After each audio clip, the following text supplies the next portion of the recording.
It's 12, I mean, 4 o'clock. It's 12 o'clock. Somewhere. Yeah.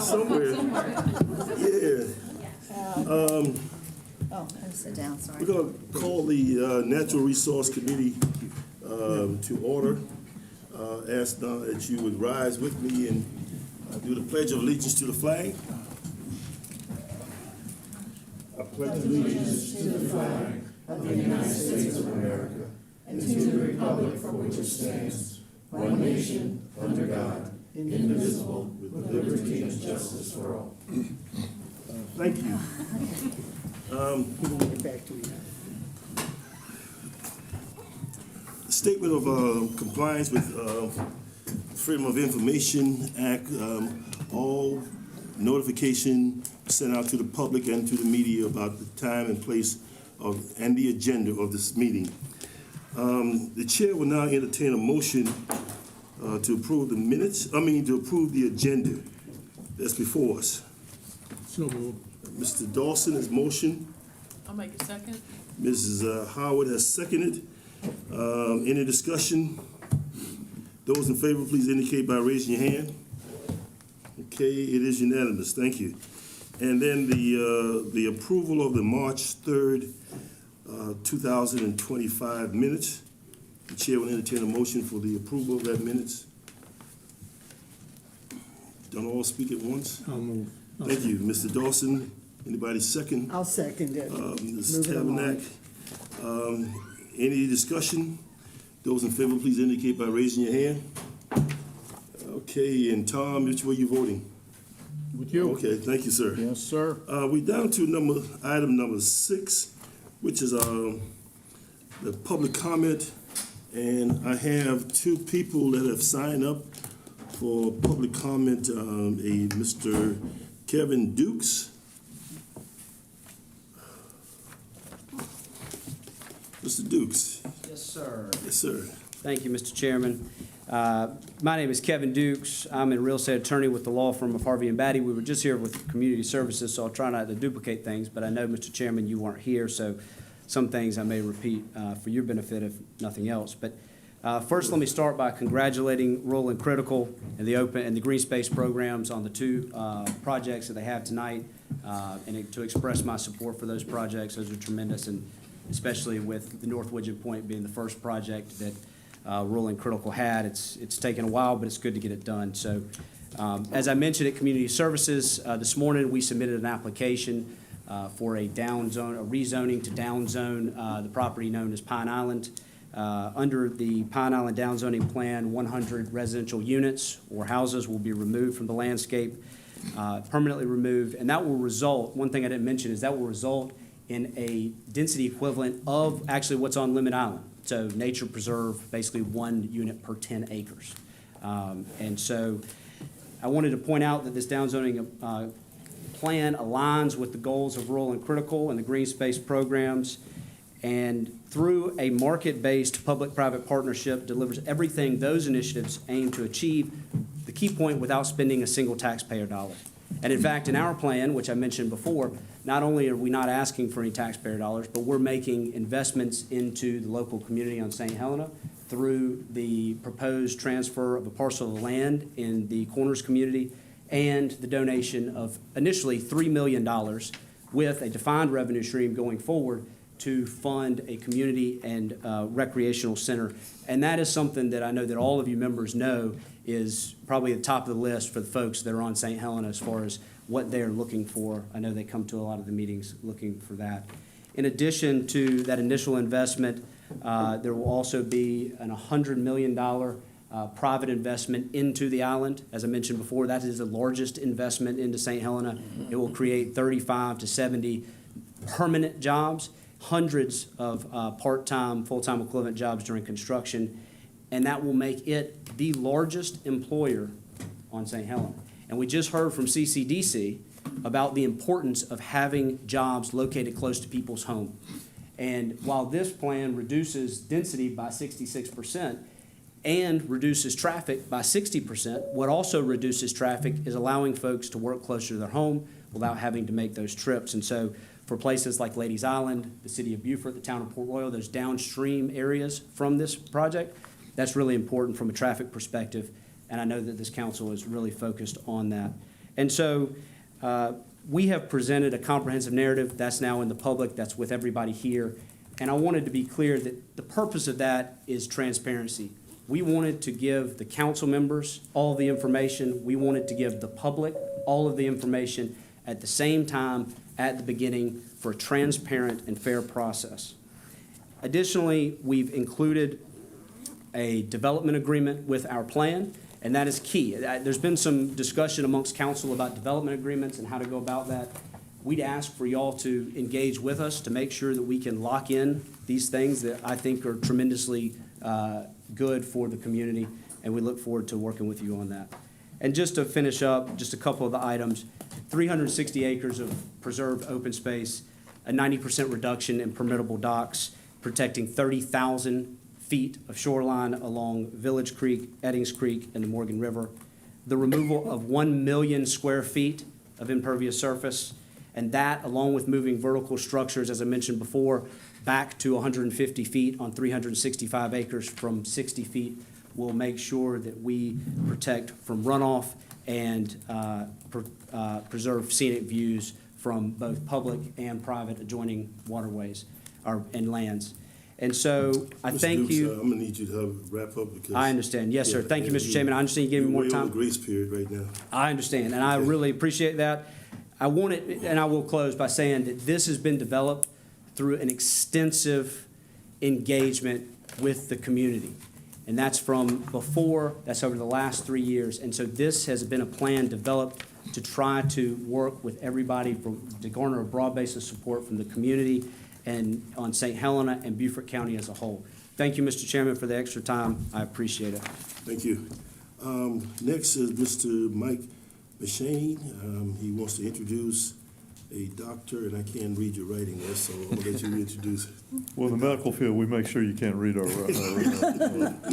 writing. So, Thank you, Mr. Jeff. Chairman, I'm here not to speak, I will here shortly speak about green space, but I'm real pleased at this committee, your committee, sir, to introduce Dr. Andrew Bridges. Dr. Bridges is the president and CEO of the Wildlife Foundation based at Nemours Plantation. Many of you are familiar with that, but I am real pleased to introduce him to you.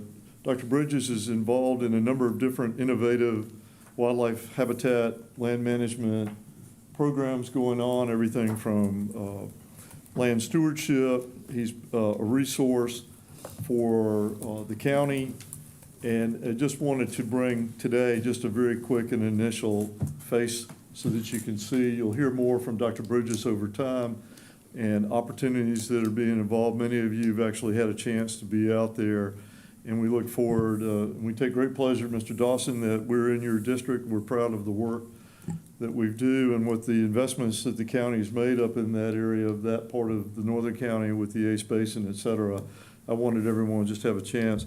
I will tell you that Dr. Bridges comes from a background, attended the University of Florida, Texas A&M, and Virginia Tech, and he is a product of the Welder Wildlife Foundation based in Texas, which is really an internationally acclaimed wildlife foundation, and so I have no doubt that Dr. Bridges will bring a national focus on innovative ideas for land stewardship, management, conservation, particularly with the fact that we really have a unique ecosystem of having a saltwater, brackish water, freshwater, upland component, which is quite a unique, and it's part of the coastal plain.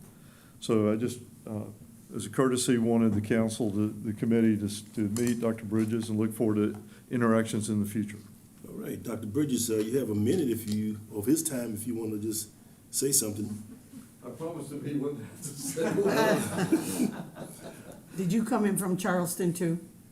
I'm sorry? Oh, no, ma'am. No, Okay. ma'am. I just came down from Nemours just a little while ago. Okay. Well, it's good to see you. Okay. Yes, sir. Chairman Glover, we rode in a truck together over at Cotton Hope not too long ago, if you remember that. Okay. Yes, sir. Yes, sir. But thank you all for the warm welcome. Thank you for the introduction, Mr. McShane. And just one other addition, I noticed that one of the things he missed in what we're doing at Nemours is a lot of youth education as well, and adult education.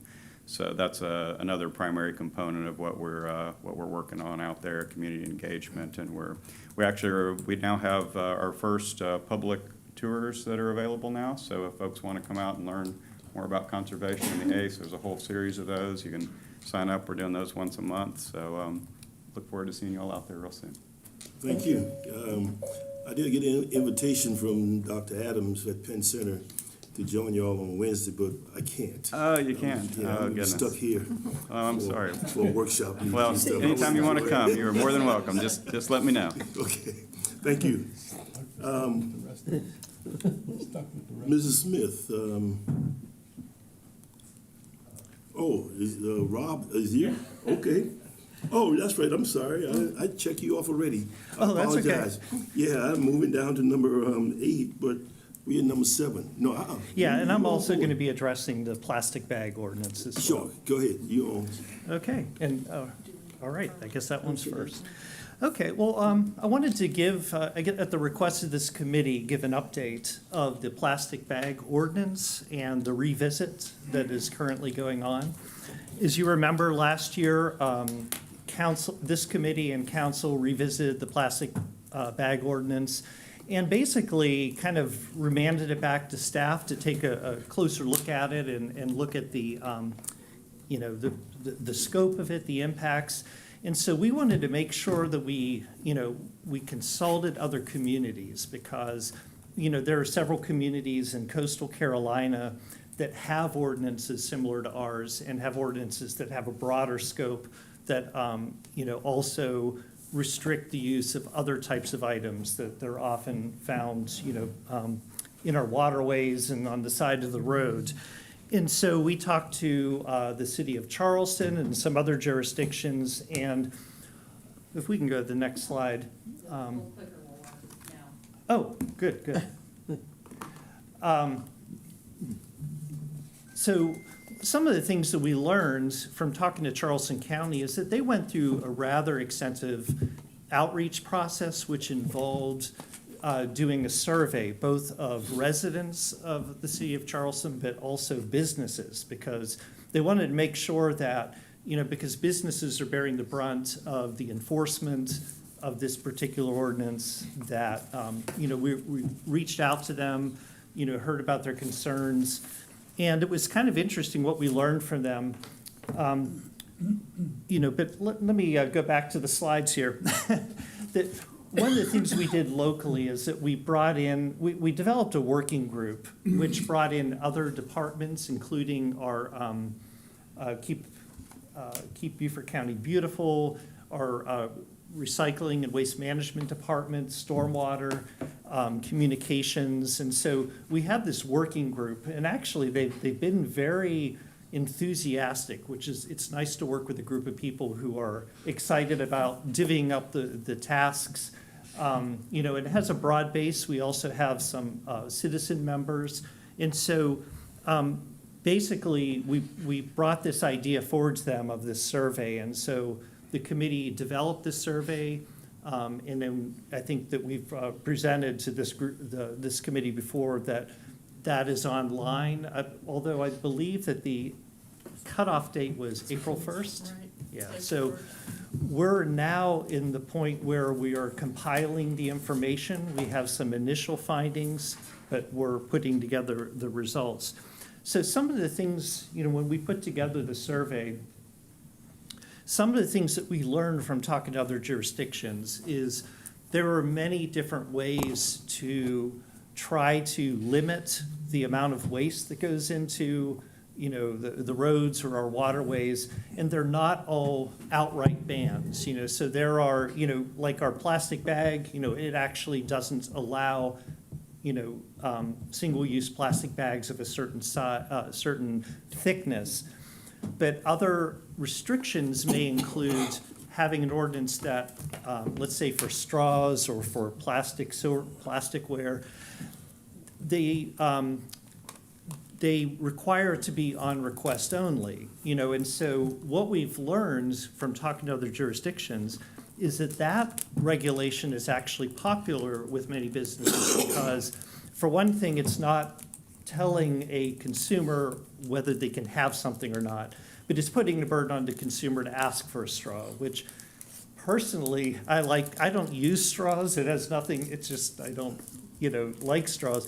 But I always get offered one. And so the minute I'm offered one, it's sort of like, well, it's yours now. And, so one of the advantages of this is that it reduces waste, but it also reduces costs to businesses. And so they've kind of found a win-win situation with many businesses in Charleston County.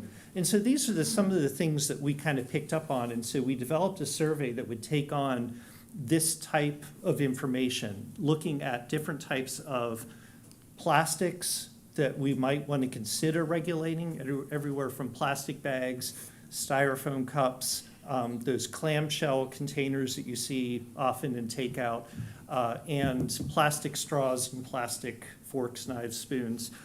And we put that together in a survey looking really very simply at which items would you like to see reduced, what types of regulation do you think is appropriate for the reduction of that item? And so we have a business survey and a consumer survey, that were part of this because we wanted to make sure that we compiled the information in such a way that we tailored it to the needs of each of them. And so, we developed the survey, put it out there. We did a lot of outreach with different industry groups. We developed a little card with a QR codes, so that people can access the survey. And, we had some initial deadlines. We extended it to April 1st. And I would say some of the initial data coming back or actually April 3rd. Oh. So we got 6,062 consumer responses, which we were excited about. And 138 business responses. And so with this information, one of the things that we found in general, and we're still compiling the information, is that there's a much greater degree of support for having restrictions or bans on plastic bags and the clamshell containers and perhaps styrofoam cups. But when it comes to straws and the plastic forks, knives, and spoons, the public was more, and the businesses, much more supportive of the strategy of having it by request only. And so we're kind of seeing this overall trend in the data, which I think is very helpful. And so when we look at next steps, we need to finish our analysis. We'd like to bring back results and then develop some recommendations based on those. But we're kind of seeing that trend, is certain items, people are more supportive of, restricting or banning, and others by trying to reduce by not having them given out to people who don't need them. So with that, I entertain any questions. Mr. Chairman? Sure. I'd like to say a big thank you to that working group. They did a lot of hard work.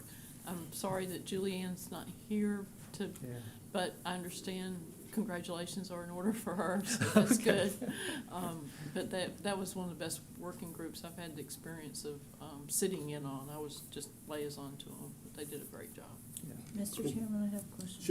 Sure. You said the straws and the utensils, Yes. they would only get those at request? I didn't Yes. quite understand what you meant by that. Yeah, so Like, if I I'm in a mean, restaurant and I'm carrying out food, and sometimes they ask you, do you need utensils? I don't know, because I'm taking it home using my own. yeah. If they say straws, I never use straws. Like you, I never use straws. Yeah, so I mean, a lot of times, especially fast food places, they just put it in the bag Oh, already. yeah, right, yeah. Or they'll give you the drink with the straw in it. And so what this would do is, it would be by request, so you wouldn't automatically Oh, be handed a straw. all right. And so, okay. the benefit of that, kind of the additional benefit is that businesses then are seeing the costs that they're putting into those items reduced. So Right, there's a right. kind of a win-win situation, for those items. And you said something about the clamshells or something? What are you Oh, talking yeah, about? it's almost ubiquitous. Takeout food are in those styrofoam containers. Styrofoam, yeah. And those are, that's an item that we see very often, on the roadsides, in the waterways. And so that's an item that we've seen more support of having restrictions, Right. on those. Oh, okay. Because in my district, there's a group of people that picks up trash on 278. Mhm. And they said the majority of the trash is those styrofoam cups and the Yeah. styrofoam containers. Mhm. So we're saying maybe not using those anymore, but what would we go to, the cardboard type? That's what I get from restaurants like in Old Town, they'll put it Yeah. like in a cardboard box. Yeah, I Not mean, there are other items out there. I think they have like a compressed cardboard. I've seen those. I've seen cups that have like a double thickness of the cardboard, so that they have a lot of the benefits of this. People like the styrofoam cups because they don't sweat as much. The drink stays cold longer, but Does it? I didn't realize. yeah. So there are items that, other items out there that, businesses use. So where does this go forward? Well, I guess what we're going to be doing is revising the survey, and then we would like to come back to this committee with, more detailed results of the survey, and then I think what we think from the committee are our recommendations as next steps, given what was recommended. Mr. Bassett, go ahead. Yes, when you say revising the survey, are you going to resurvey everyone? Oh, no, not revising the survey, it's still over time. finalizing the results and then That's revising what you meant. the ordinance, I'm sorry. Okay. Yeah. Yeah, I heard the same thing, but I I assume might have that's said what you that, it's been a long day. Okay, anybody else have any question? Okay, only thing I'll make a comment on is that, we are a creature of habits. And, once we, get to doing something, it's hard for us to change. Yeah. So I just, but, sometimes change is necessary. So whatever we decide to do, let's move forward with it and move this project along. This is the second time around. Let's get it right this time, moving forward. Yeah. Okay, anything else you want to say? No, I think that's all I No? have for right And now. I thank you. Okay. Now, you took care of number 8-2 while you were at it? Uh, That was the plastic, Yeah. so you took care of number 8. Oh, okay. Well, I think I was asked to give an update on the SoLoco Growth Committee. Yes, sir, you were. Oh, okay. So you want to do that now? Yes. Okay, thank you. Yeah, and I'll be brief on this because this is still a work in progress. But a little more than a year ago, the SoLoco Committee put together a subcommittee called the SoLoco Growth Committee. And what they were looking at is trying to take all the comprehensive plans of the local communities and with the goal of possibly adopting a more shared land use vision, that may or may not include such things as agreed upon growth boundaries. We have a similar agreement in the northern part of the county, and so that was one of the charges given to this committee. We met as staff, or the original idea was that we were going to try to do this on our own at the staff level, and we realized that we didn't think that that was a good way to do it, because we're all busy, we represent our own jurisdictions, and it was very difficult to come up with a plan, that met the needs of all the jurisdictions. We also saw the need of the elected officials, those who sit on SoLoco, that it would really benefit them to be part of the process. And so what we pitched to the SoLoco committee at their last meeting in March, and I'll just give a real quick overview. So we do have staff representing the subcommittee, but we also brought in a lot of regional partners, especially those involved in the provision of infrastructure and services. So we've had a lot of involvement from the Beaufort Jasper Water Sewer Authority. We have partners with the School District Coastal Conservation League, the air station, the military, and then also the Sentinel Landscape. Really looking, in the Low Country Council of Governments, looking at, what are the things compelling us to work together as a region, and how would that benefit us, and then what would be the consequence if we didn't do that. And so some of the things we looked at, I think it's obvious to everyone that we are experiencing rapid population growth, and not just Beaufort County, but our next door neighbor, Jasper County, they are one of the fastest growing communities or counties in the country. They're the fastest growing in the state because, of course, they're starting from a lower population. So they're kind of where Beaufort County was, 25 years ago.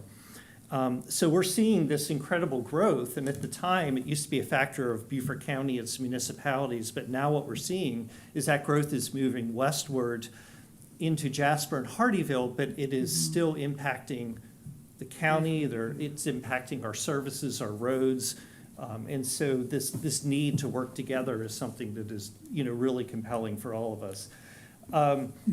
Just giving a snapshot of residential building permit activity, when you look at all the municipalities in the county, there is a lot of permit activity, and I can't remember what the total number was, I apologize. But as you can see here, Hardeeville, city of Hardeeville is now really taking the lead in the number of permits. Beaufort County and Bluffton are trailing behind. It's interesting, city of Beaufort, and I think all of us know this anecdotally just by driving by, but they're seeing a very significant amount of multifamily housing. So we're seeing significant growth just in this snapshot of 2023.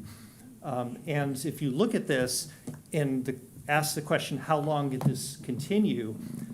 That's where, when we look at the region, it's important to understand there is a lot of room for future growth in terms of approved development or entitled development. So what we've been seeing is this trend of moving westward. In the 80s, Hilton Head, 80s and 90s, Hilton Head Island was taking off.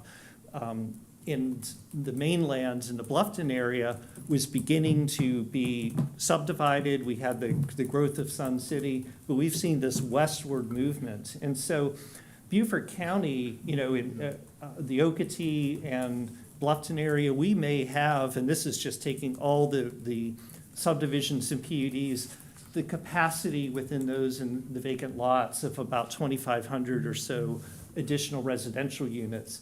When you go to Bluffton, that number is higher. When you look at the remaining units allowed in Buckwalter, Palmetto Bluff, New Riverside, that's an additional roughly 5,000. But when you go over to Jasper County, then you're looking at 35,000 roughly. So there's an incredible capacity in terms of permitted development or permitted entitled land for this growth. What we don't have capacity for necessarily is the infrastructure, and that's one of the reasons that compels us to try to have more of a shared land use vision.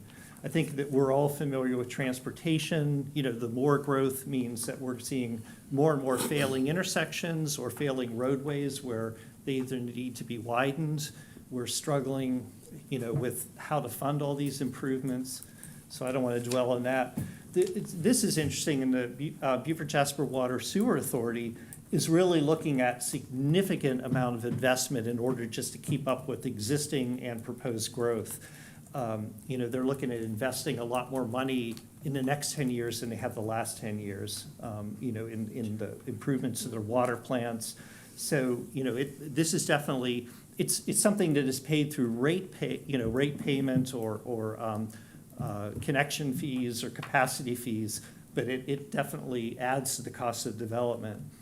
And then we also have, the military, in their ability to continue their operation here with the threat of encroachment. And so they are definitely a partner, and I think that this is something that we're a military community.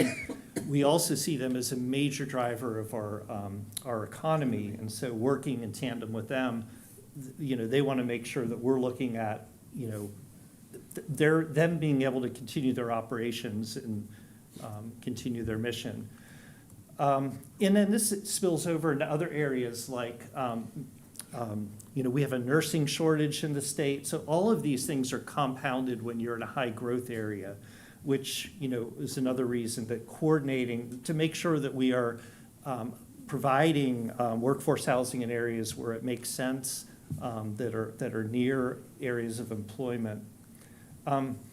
So with all this, this is what we asked the SoLoco Growth Committee to consider. We have a real, a track record of regional planning in our area, going all the way back to the Southern Regional Plan and Northern Regional Plans that we did about a decade and a half ago, which led to some really good cooperation among our municipalities. And really, SoLoco is an outgrowth of those efforts. We have the Southern Lowcountry Stormwater Design Manual. We have the joint land use study that we did with the military. So we have this great track record. And what we're recommending, and this is something that we're going to be coming back to the SoLoco Committee in April, is some sort of regional growth workshop that would engage the elected officials and stakeholders. Something where you would have an independent facilitator really kind of work, have the elected officials, stakeholders work through some questions and some exercises that would help, put together what would this regional framework look like. And so that's what we're proposing, and then the end product would be something that would be a roadmap to guide future growth. It's something that may be a standalone document. We're not talking about a full-blown planning effort, like a regional plan like we did in the northern, but something that would guide us to joint decisions, whether they be intergovernmental agreements that agree on sharing of major developments or growth boundaries, those types of things. But we're putting the burden of what that vision looks like on the elected officials and stakeholders who participate in the event. So the committee asked staff to take a closer look at what this would look like. What are we talking about in terms of cost? Is this a one-day event, a two-day event, and even looking at how that cost might be shared? And so there seemed to be a positive reception of the idea, and so now it's, I think at the next meeting, they'll be looking at how we want to move forward with this. With that, I'm willing to entertain questions. Any questions for Mr. Dawson? Yes, sir. Rob, a wonderful presentation, giving a forecast of what the growth is going to look like countywide. Can we have that presentation? Can you send us that? Yes. Yeah. Thank you. Okay. Very dramatic growth statistics presented. One number of 45,000 additional homes. What's the time frame for that? Well, I know it's approved, but what's the time frame for build? yeah, and that's something we're really, there's, especially in Hardeeville, there's different markets, so it's really hard to gauge what the time frame is. Some of those approved numbers are closer to the Georgia-South Carolina state line and are more building off of the growth that you're seeing in the Pooler, Port Wentworth area. Yeah. And I think that is timed with improvements to exit 3, is it? So that's a number that we can get a little more of a handle on. It's really hard to gauge, and I think it has to do with what we're finding is that there's still a lot of people who want to move here, and I think it has to do with, the economy and whether these trends will continue. Any projection as to the next census for Beaufort County in 2030?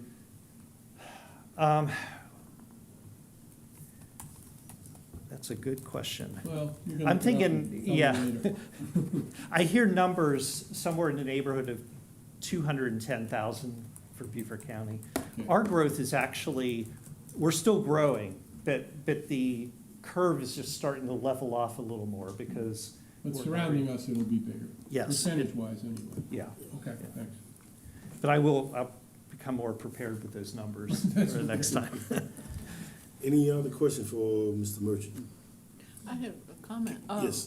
Talking about Georgia and Pooler and that area, I think I read that 1 in 8 jobs in the state of Georgia is related to the Savannah port and the one in Brunswick, which Wow. is scary when you think that all those jobs, and the people were going to want to live in South Carolina even to work at the Savannah port or be associated with the Savannah port. It's scary to me because Yeah. of the growth that will come. with that. And as our chairman of the committee has said, it's getting harder and harder to get to Savannah because of all the growth Yes, it is. between Yes, here it and is. Savannah. Uh-huh. Might start, Dream, yeah. start going to the Charleston Airport. Right.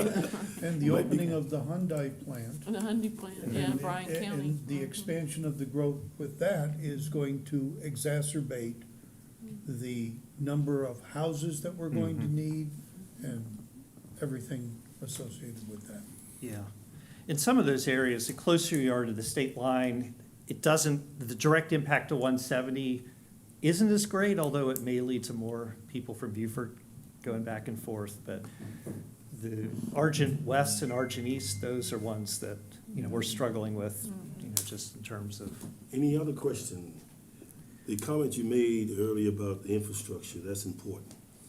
As we grow, we really have to make sure that we develop the infrastructure to handle the growth before the growth comes. So, to me, that's where we should be focusing on.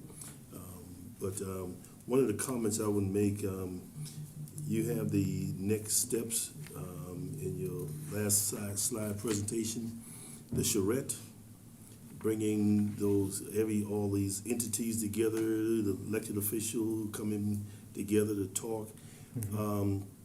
I would hope that a part of your strategy would be to, if you have breakout sessions, to have at a table everybody who doesn't know each other sitting down. Yeah. Counties, municipalities, from various areas sitting down at a table so that they can have that discussion, so you get a feel from each entity, the problem that they have and the impact it's gonna have on the total region. A lot of times we go to these meetings and everybody from the same county sit together. Try to do all you can to make sure that doesn't happen. That's the only comment I'll make. Thank you, sir. Okay. Okay. We'll move the agenda right along. We're down to item number 9, and the chair will entertain a resolution authorizing the county administrator to execute the documents necessary and to provide funds to contribute to the procurement by the Open Land Trust for a conservation easement and property located in unincorporated Beaufort County known as the Trotter's Loop. And there's, I think, 8 different parcels in that one. 18. 18 different parcels in that one, so I'm not gonna go through all that parcel number, but not to exceed an impact of $310,000. And the chair will entertain a motion to that effect. A motion. Ms. Brown? I'll second it. Okay, Ms. Tabernack seconded. Is on for discussion. Mr. Mache. Well, good afternoon again. Yes, sir. Mr. Chairman, thank you. This is an example of a private lands conservation easement. We've talked in the past about finding a really nice balance between public access and public benefit. In an area under intense pressure, this family is exercising on a voluntary, willing basis negotiation of conservation.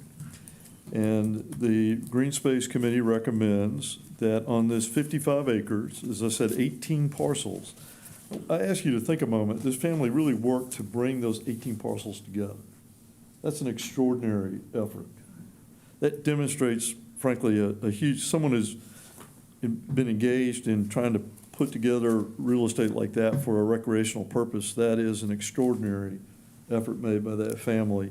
And I'm pleased that the family is also participating in it at a 60% level value of the conservation easement. So asking Green Space to participate at less than half of that value of the $310,000.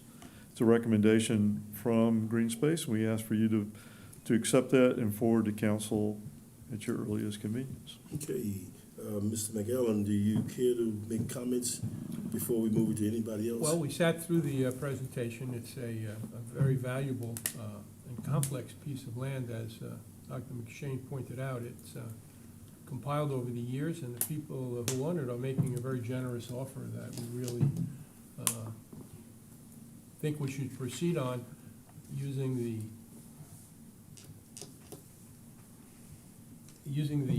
ability of green space to leverage their position and use less of the money that we have in the bank to accomplish something by participating more fully with a generous owner. So, yeah, I mean, I think it's pretty clear that everybody there enthusiastically supported it, and so do I, and thank you, Dr. McShane, for the presentation. Okay, Ms. Tabernacle, yes. I don't see the balance in the green space fund. We ask that on every AIS. Do you have that, or May I turn and ask? you can do whatever you need? Thank you. I don't know that, I could give you an approximate, we have a green space meeting on Friday. That's actually on the agenda for Friday, is to get a detailed report on where we are on green space. I can give you some holistic numbers I think we'll address. So $111 million collected. We spent or committed in the neighborhood of 12 to 14 million in there. So that means that we're still somewhere north of 95 million Okay. in the Oh, fund. But okay. I will have that detailed information on Friday, knowing that staff was out today, and then we can have that information shared to council members right after the green space meeting. Well, we know you have adequate funds, so that I'm not Yes. worried about, but yeah, okay, thanks. Any other question? No. Okay, those in favor of the motion, please indicate by raising their hand. It is unanimous. Thank you. Number 10, the chair will entertain a motion to present a resolution authorizing the county administrator to execute the document necessary and to provide funds to contribute to the procurement by the county for fee simple real property located in unincorporated Beaufort County, known as the North Widgeon Tracts. And that's 8, I believe, tracts in that as well. 8 tracts, not to exceed from green space $250,000. Yes. Is that a motion? I need a motion first. I'll make the motion. Okay, second? Second that. Okay, seconded, okay. Now. Now, Mr. Chairman. Yes, sir. So this is sort of interesting to what you were speaking about and hearing from Rob. Think about this. This county took a leadership role before any other county in the state on creating a rural and critical lands program. 2000. So 25 years ago. Had we said to you 25 years ago that you're going to see 40-something thousand units, many of you would have laughed. Yeah. Well, here we are. Yeah. And so this county, frankly, as someone who's not a resident of the county but benefits from your wisdom here in this county, is really set the standard. Your first project was Widgeon Point. The Conservation Bank, this was also one of its first projects at the state level. So tonight, you're going to hear requests both from Green Space and Rural and Critical Lands to follow because they're two separate funds. But I think this is the most eloquent way that you started the program at Rural and Critical Lands to end the Rural and Critical Lands program, to have that evolution go into Green Space going forward, is on this project. Full public access to be determined and work with your staff. It's adjacent, obviously, to the current passive park. The Conservation Bank, State Bank has already made a commitment of the same amount that we're asking for recommendation and acceptance from Green Space of $250,000. And so you'll take, ultimately, the joint project between Rural Critical Lands, Green Space, the State Conservation Bank is for $2.7 million. 2.2 from Rural and Critical Lands. That leaves a little bit of money in Rural and Critical Lands for a decision you ought to make on how you want to take that 170 roughly $1,000. 250,000 from Green Space and 250,000 being matched by the state into this. And then think about especially where it's located. It's in the center of your county, along a very busy corridor that's seeing tremendous growth pressures on both sides.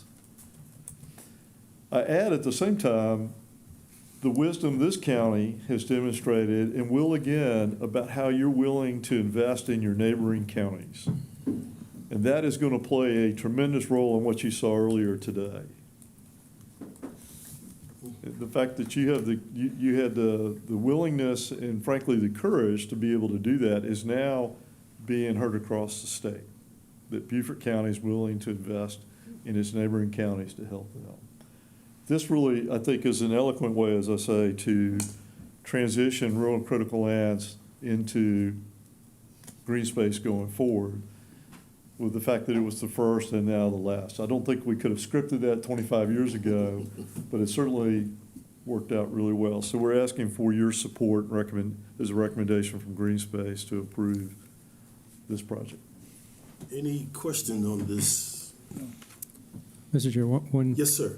just, the question was asked earlier, how much is in green space? Yes. And as of last Wednesday, there's $105,818,858.48. And that is, that's what's in the bank. So there's a couple That's pooled commitments out cash, there yes. that are due. That's why I'm suggesting it's probably between 95 and 98 million in terms of what's not being committed. Thank you. Excellent. Yeah.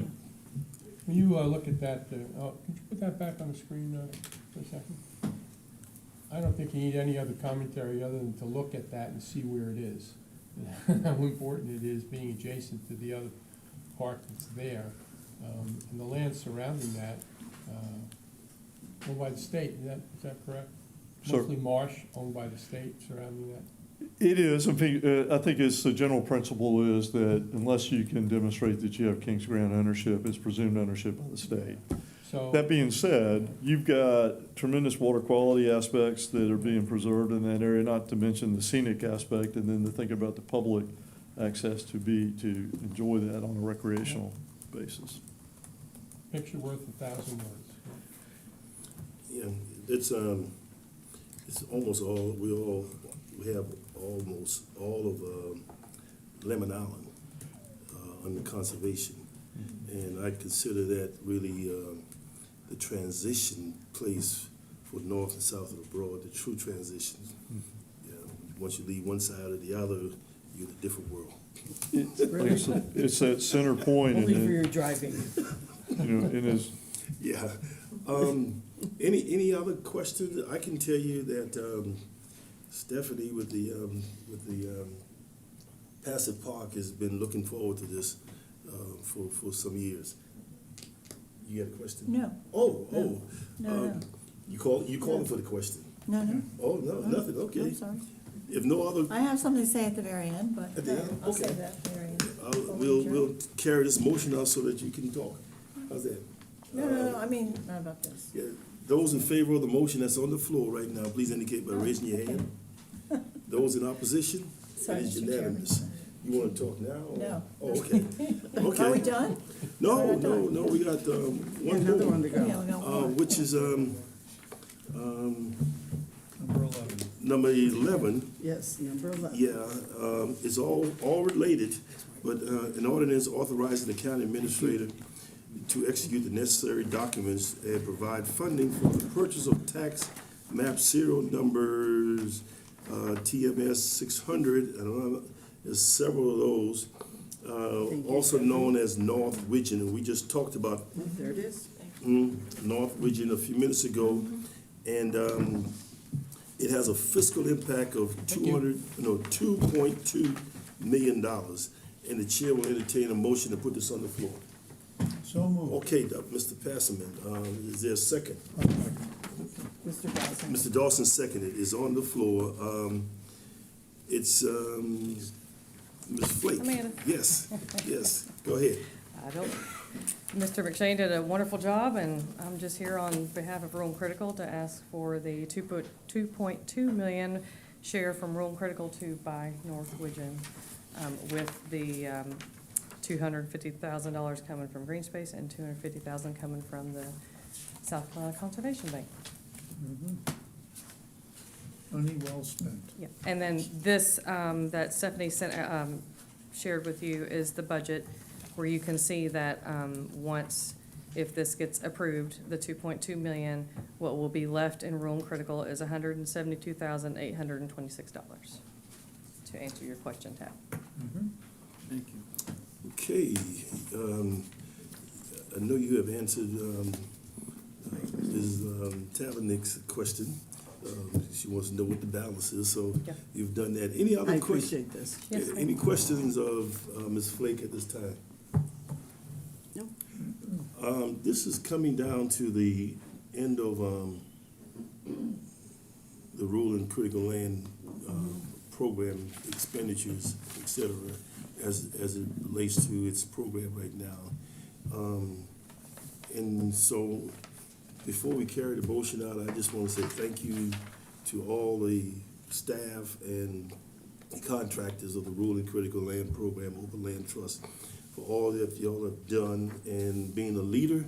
Like Mr. Manchet said a few minutes ago, we have become an envy of South Carolina. And not only South Carolina, but actually the nation. At one time, federal funds to protect military base was available, but there was only a few programs in few counties that could actually meet the criteria, and Beaufort was one of them. And we got a lot of funding because by default. So we appreciate now a lot of other areas are doing the same thing and competing and stuff, but we got a lot of property under conservation because of that, especially around the Grace Hill area and stuff. If no other comments or questions, I have some questions. yes, About this. you want to carry the motion About this. first and come back, or you want to, No, or before we do the motion? no, you go ahead. Yeah, those in favor of the motion that's on the floor right now to approve the $2.2 million, up to $2.2 million for the North Region property, please indicate by raising your hand. Okay, all right. Okay, Mr. Could you go back to that number you're authorizing here? What, we're 2.2 2 million. million. Yeah. It's coming out of the ruling critical Oh, right. land. Plus Okay. closing costs, it God, I says. understand. Yeah. Got you. Okay, it is unanimous. Okay, that's it. Okay. Yeah, Thank Thank you. you. Go The ahead. barrel landing fee, Mhm. is that the, you know, someone want to answer this question? Mm-hmm. The barrel landing fee is $438,000? I thought that was only like $144,000 or something like that. So I'm No. questioning the amount. Yeah, the purchase price was 435,000, and then Purchase there's price? yes was 435,000, and then there was some closing costs which equated to about $3,400. Oh, So the For- total cost there includes all the closing costs at the Okay. time of closing. so that's the lot we bought from a staff member's parents? Is that what we're talking about? That is the lot that we purchased from Michael Orr. Michael who? Michael Orr. Mr. Orr, yes, Am I correct? yes, Okay. you're correct. All right, that's the only question I have. All right. Okay. Okay, no other items? I have some things I want to talk about this, if I could. This here? Yeah, because you weren't here at the first meeting. Right. I think we on the should agenda? entertain this and give it to our staff and attorney and let them look at it. It's already gone to the planning department. They Oh, it have has? Mhm. Yeah. They have Yeah. it. Oh, okay, Yeah, they got then it. what happens? It goes through the process. Through the process Yeah, again. it has. to Oh, go- through the process for the rezoning? Okay. That take care of that? Your concern? Yeah, we'll talk Okay. about this afterward. Okay. You know what I mean? If no other items is on the agenda, we exhausted it. This meeting is adjourned. Okay, thank you. It's 4:53.